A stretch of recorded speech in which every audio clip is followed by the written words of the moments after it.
Covid care सेंटरों का निरीक्षण कर व्यवस्थाओं का जायजा लिया। इस दौरान उन्होंने राजस्व पुलिस एवं बुलेक सर्वेक्षण संस्थान, पाताल देवी जिला शिक्षा एवं प्रशिक्षण संस्थान, डाइट व होटल शिखर आदि संस्थानों में निरीक्षण किया। जिलाधिकारी ने क्वारंटीन तथा केयर सेंटरों की सभी व्यवस्थाओं पर संतोष जताते हुए लोगों को ज्यादा सुविधाएं देने का आदेश दिया।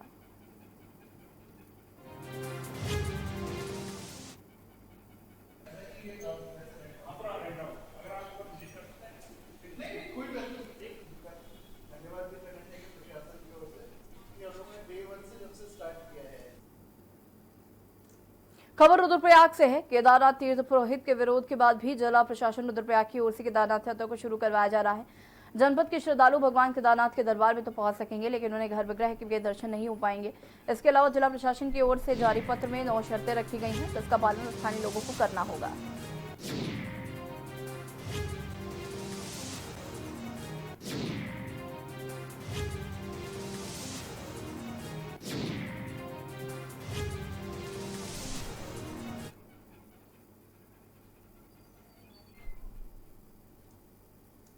चमोली जिले में राजकीय इंटर कॉलेज अलकापुरी, कर्णप्रयाग, मुंदौली, थालाबैंड, गैरसैंण, बाजबगढ़, नारायणबगढ़, थराली और रायका जोशीमठ में वर्चुअल क्लासरूम के माध्यम से शिक्षा, युवा कल्याण एवं पंचायती राज मंत्री अरविंद पांडे ने संवाद किया। इस दौरान प्रवासियों के लिए चलाई जा रही मुख्यमंत्री स्वराज योजना के संबंध में विस्तार से जानकारी दी गई।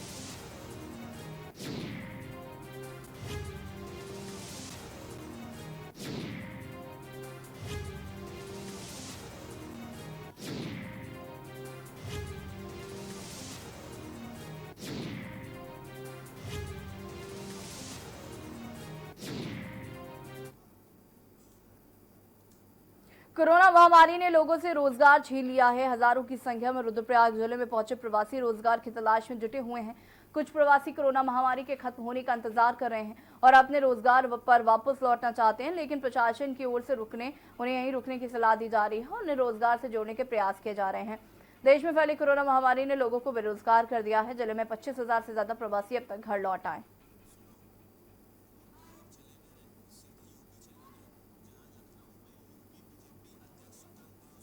क्योंकि बीमार था वो, तो हम लोग घर लेके आए, उनका कहने से लेके आए तो ऐसी हो जाएगी करके आप लोग को नहीं मालूम था। फिर हम लोग उधर बॉम्बे में काम करते थे तो वो साथ में रहते थे। सुनौली आया जब जाके ऐसा घटना हुआ। अंधेरी से आया था बस के माध्यम से ये सोनौली बॉर्डर तक, और सोनौली बॉर्डर के उतरने के बाद बस से ये सवेरे 4:30 बजे इसके रिश्तेदार लेके आ रहे थे और बॉर्डर से 10 कदम पहले ही इसका मृत्यु हो गई।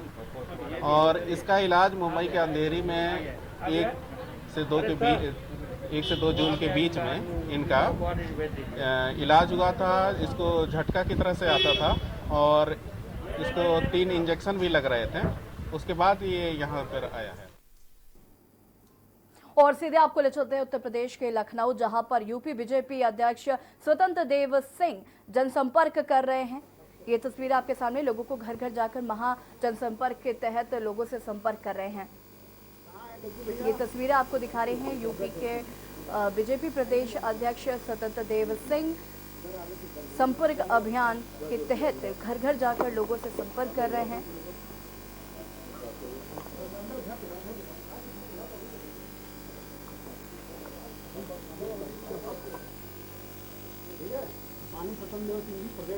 ये बीजेपी का परिवार संपर्क अभियान है।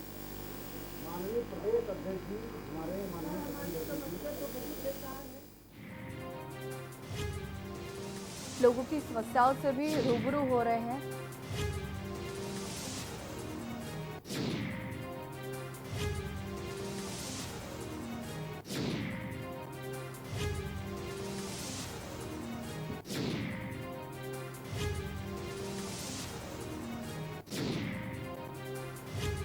बीजेपी के परिवार संपर्क अभियान के तहत यूपी के बीजेपी प्रदेश अध्यक्ष स्वतंत्र देव सिंह लोगों के घर घर जाकर जनसंपर्क करें ताकि लोगों की समस्याओं से भी रूबरू हो रहे हैं। ये तस्वीरें आपको सीधी लखनऊ से दिखा रहे हैं।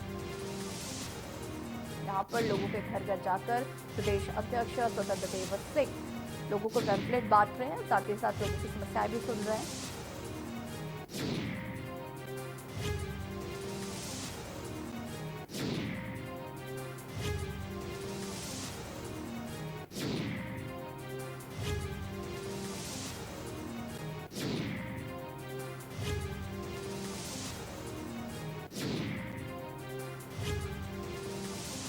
स्वतंत्र सिंह द्वारा पैम्फलेट बांटे जा रहे हैं, जैसे आप तस्वीरों में भी देख पा रहे हैं।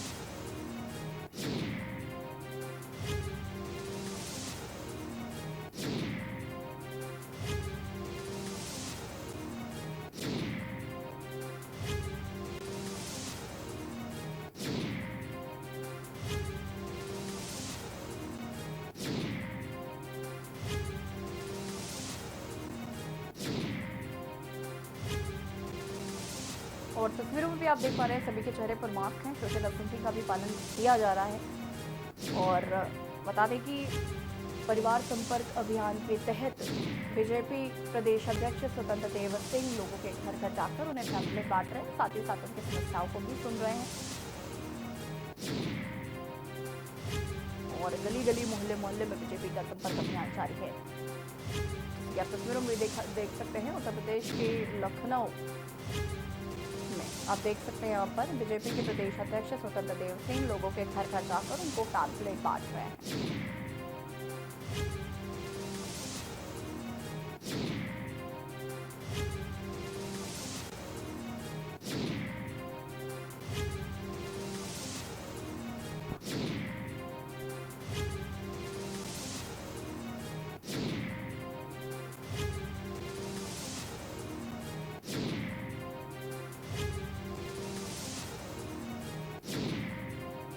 बीजेपी का परिवार संपर्क अभियान जारी है। जैसे कि आप तस्वीरों में भी देखा आपने कि बुजुर्ग महिला के पैर छूते हुए भी नजर आए स्वतंत्र देव सिंह।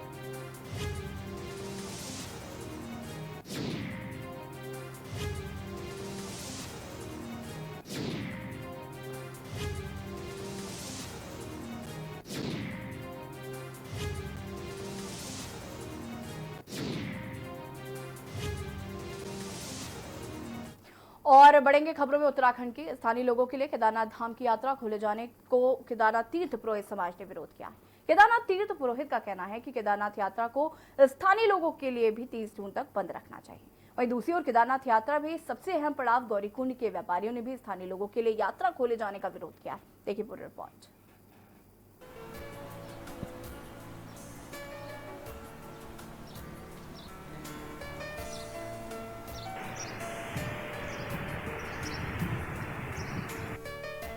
देवस्थानम बोर्ड ने स्थानीय लोगों के लिए चारधाम यात्रा को खोलने का फैसला किया है। जनपद के निवासी फिलहाल केदारनाथ यात्रा कर सकते हैं, लेकिन देवस्थानम बोर्ड के इस फैसले का केदारनाथ तीर्थ पुरोहित समाज ने कड़ा विरोध किया है। केदारनाथ धाम के तीर्थ पुरोहितों का कहना है कि 30 जून तक यात्रा बंद रखनी चाहिए। अब यात्रा खोलने का सही समय नहीं है। देश विदेश के अलावा उत्तराखंड में भी कोरोना महामारी पैर पसार चुकी है। केदारनाथ धाम के तीर्थ पुरोहित अंकित सेमवाल का कहना है कि 30 जून तक यात्रा स्थगित रहनी चाहिए। 30 जून के बाद यात्रा पर सरकार को निर्णय लेना चाहिए कि जो यात्रा है उसे फिलहाल 30 जून तक स्थगित किया जाए। इसमें सब लोगों की एक राय है, जो स्थानीय जनता है सबकी एक ही राय है कि फिलहाल यात्रा बंद की जाए। लेकिन अचानक से ये राज्य सरकार द्वारा यात्रा को खोले जाने की सूचना आ रही है, उसका हम सभी स्थानीय लोग विरोध करते हैं। एक बार सरकार से इस पर पुनर्विचार करने की मैं अपेक्षा करता हूं। मैं माननीय मुख्यमंत्री जी से निवेदन करता हूं कि एक बार इस पर पुनर्विचार किया जाए और यात्रा को फिलहाल 30 जून तक रोका जाए। कोरोना महामारी को देखते हुए और दिन प्रतिदिन कोरोना महामारी जो है फैल रही है और उधर शासन प्रशासन कह रहे हैं कि यात्रा चालू।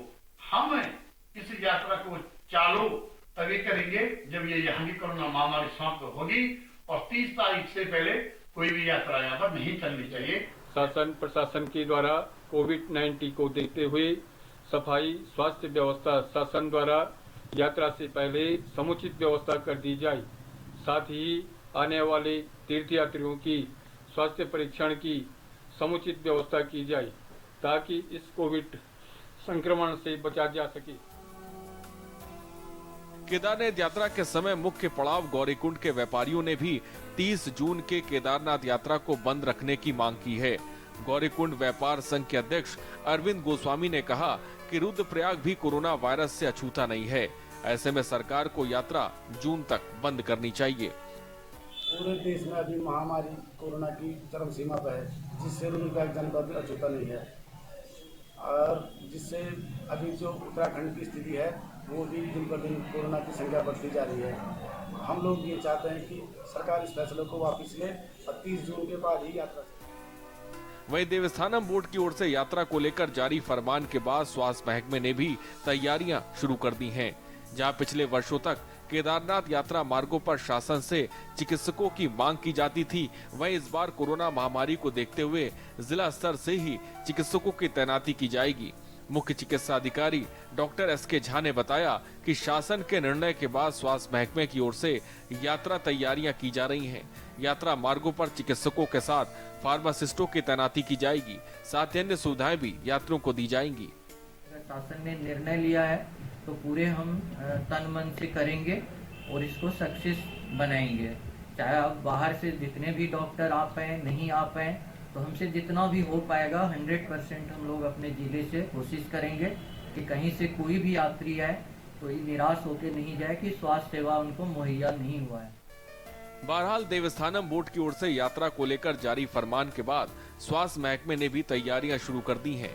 वहीं दूसरी ओर यात्रा को लेकर अब तीर्थ पुरोहित ने 30 जून के बाद खोलने की मांग की है। अब ऐसे में देखना होगा कि सरकार की तरफ से क्या फैसला लिया जाता है। रुद्रप्रयाग से के न्यूज के लिए रोहित डिमरी की रिपोर्ट। देश में कोरोना के चलते भले ही हम लोगों ने बहुत कुछ खोया है, लेकिन लोगों की प्राइवेट नौकरियां गई हैं, तो वहीं आर्थिक मंदी से लोगों को जूझना पड़ा। वहीं इस कोरोना काल के दौरान घर में रहकर हमने बहुत कुछ सीखा भी है। जी, हल्द्वानी में रहने वाली एक नन्ही परी गौरी बख्शी ने लॉकडाउन में समय का कैसे सदुपयोग किया, पेश एक झलक।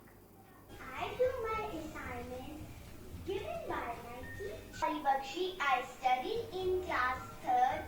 As we all know, people around the world are taking precautions. Lockdown days. I start my day by praying Goddess Saraswati to give knowledge. Bageshwar में आयुष मंत्रालय भारत सरकार की गाइडलाइन के अनुसार होम्योपैथिक विभाग द्वारा रोग प्रतिरोधक क्षमता बढ़ाने के लिए आर्सेनिक एल्बम 30 दवा का वितरण किया जा रहा है, जिसमें होम्योपैथिक विभाग द्वारा प्रथम चरण में कोरोना संक्रमण की रोकथाम के लिए फ्रंट लाइन में कार्य कर रहे कर्मचारियों एवं अधिकारियों को उपलब्ध कराई जा रही है। इसके साथ ही बाहरी राज्यों से आए प्रवासी जो होम एवं फैसिलिटी क्वारंटीन किए गए हैं, उन्हें उपलब्ध कराई जा रही है। इसके साथ ही जनपद के सभी चिकित्सालयों, सीएससी व पीएससी सेंटरों तथा होम्योपैथिक डिस्पेंसरी में आ रहे मरीजों को निःशुल्क उपलब्ध कराई जा रही है। साथ ही विभाग द्वारा अब 8000 लोगों को दवा वितरित की जा चुकी है।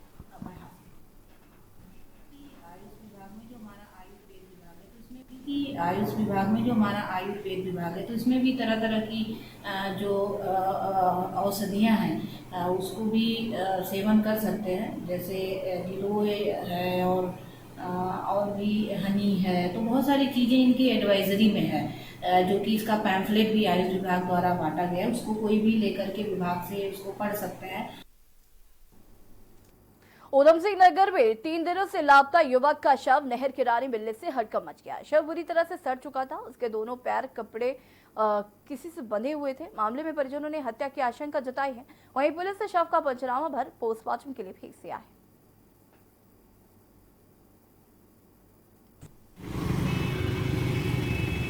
परिजनों के द्वारा थाना गदरपुर में गुमशुदगी अंकित कराई थी। आज प्रातः सुबह 7 बजे गुमशुदा व्यक्ति के परिजनों के द्वारा थाना आजो को सूचित किया कि गुमशुदा व्यक्ति का शव एक नाले के पास पड़ा है, जिस पर थाना गदरपुर की टीम वहाँ पहुँची और देखा कि शव जो है वो डिकम्पोजिशन अवस्था में था। पूरा मैगेट्स लगे हुए थे और काफ़ी हद तक जो है वो बॉडी सड़ चुकी थी। तो उसको आज मौके पे पंचायतनामा कार्रवाई करके शव को जो है पोस्टमार्टम के लिए भिजवाया। मंगलौर में दूसरा कोरोना पॉजिटिव मामला सामने आने से क्षेत्र में हड़कंप मच गया। बता दें कि मलकपुरा मोहल्ले के रहने वाले युवक में कोरोना की पुष्टि हुई है। बताया जा रहा है कि 26 मई को युवक दिल्ली से वापस लौटा था। स्वास्थ्य विभाग ने युवक के परिजनों को आइसोलेट कर दिया है।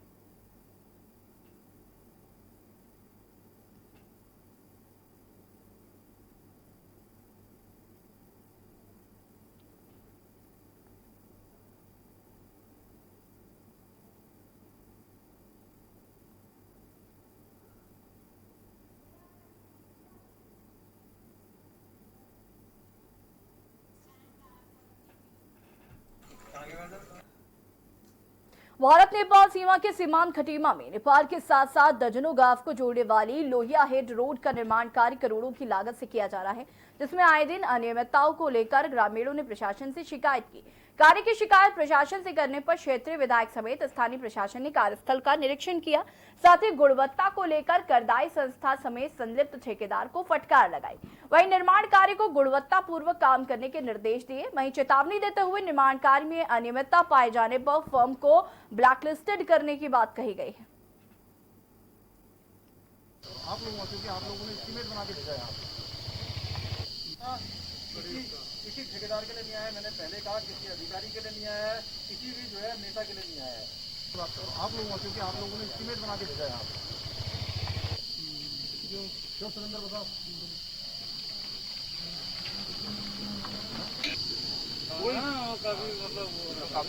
और देखिए ये रोड देखने का काम बहुत बढ़िया है। हमारे तहसीलदार अभी ये तहसीलदार साहब ने यहाँ पर जो है माननीय विधायक जी सर के साथ में था, तो माननीय विधायक जी द्वारा अभी निर्देश दिए गए हैं कि अगर रोड में कोई भी कमी पाई जाती है तो उसके विरुद्ध जो है कार्रवाई की जाएगी और मानक के अनुसार जो है रोड बनाना सुनिश्चित करें। ये रोड बहुत प्रयास करने के बाद इसके लिए लगातार हम लोगों ने करीब 2 साल तक विभाग ने भी और मैंने भी लगातार प्रयास किया। यहाँ के क्षेत्र के लोगों की सब लोगों के लिए ये रोड की बहुत आवश्यकता थी, बहुत ज़रूरत थी, क्योंकि इस क्षेत्र में एक तो हमारे यहाँ पर गैस की एजेंसी है, शराब पब्लिक स्कूल है और साथ में फैक्ट्रियाँ हैं और पूरे ग्रामीण क्षेत्रों का एकमात्र आवागमन है, यहाँ तक कि नेपाल तक का, मेलाघाट तक के लोगों का इस रोड से जाना आना है। गर्मी के सीजन में उत्तराखंड में वनों में आग की घटनाएं लगातार बढ़ जाती हैं, लेकिन इस बार उत्तराखंड में आग की घटनाएं बहुत कम हुई हैं, जिस पर वन विभाग ने राहत की सांस ली। पिछले साल के मुकाबले इस साल की आग की घटनाओं में काफी कमी दर्ज की गई है।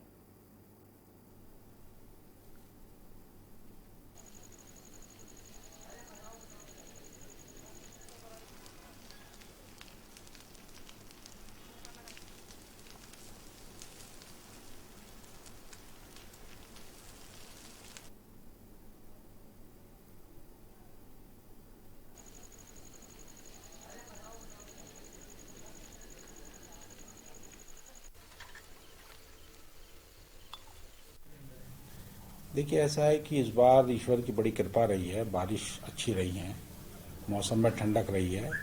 बीच में एक स्पेल जरूर आया था जो गर्म हो गया था और थोड़ा 5-7 दिन का वो स्पेल रहा, उसमें कुछ घटनाएं हुई। पर अगर हम पिछले साल के मुकाबले में बात करें तो इस साल जो है बहुत ही कम, मतलब पिछले साल के मुकाबले करीब में भी 6-7% ही आग लगी है और करीब हमारा हेक्टेयर जो है जला है वो भी बहुत कम है पिछले साल के मुकाबले, करीब 135 हेक्टेयर। कोरोना महामारी में मोबाइल में मां ऐप वरदान साबित हो रहा है। मां ऐप से गर्भवती महिलाओं की निगरानी की जा रही है। 238 महिलाओं की मां ऐप के जरिए देखभाल भी हो रही है। आपदाग्रस्त एवं बर्फबारी वाले इलाकों की महिलाओं को इस ऐप का फायदा भी मिल रहा है। दरअसल जिला रुद्रप्रयाग उत्तराखंड का दूरस्थ एवं सीमांत जनपद है। इसमें गर्भवती महिलाओं को मेडिकल सुविधाएं वक्त पर नहीं मिल पाने के बीच ये ऐप बेहद कारगर साबित हो रहा है। वर्कर होंगे, कितने डॉक्टर, फार्मासिस्ट या वार्ड बॉय चाहिए, कीपर चाहिए, सब कुछ आपका क्लियर कट होना चाहिए। ठीक है, हमारे पास नहीं होता उसके लॉगिन। ये लो, ये सुन लिया, ऊपर ऊपर। हाँ, ये देखो भाई, आगे। जैसे उसका प्रेगनेंसी का डेट नजदीक आएगा, इस सूट होने का, EDD वाला, इसे करके सेफ डिलीवरी कहाँ करें, क्या करें, क्या कमी है।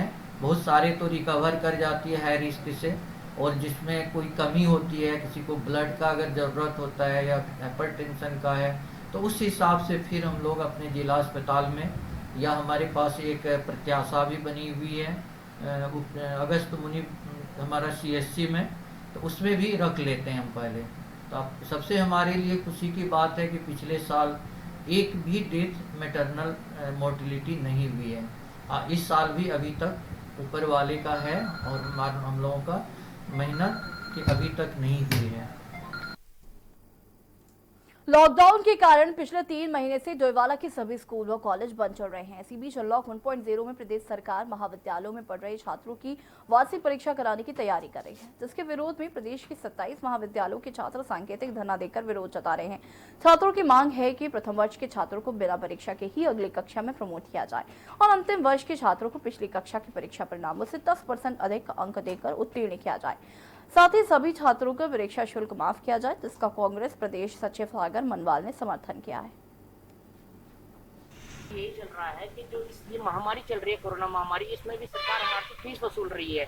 सभी के सबके काम धंधे बंद है, फिर भी सरकार हमारे से फीस ही वसूल रही है।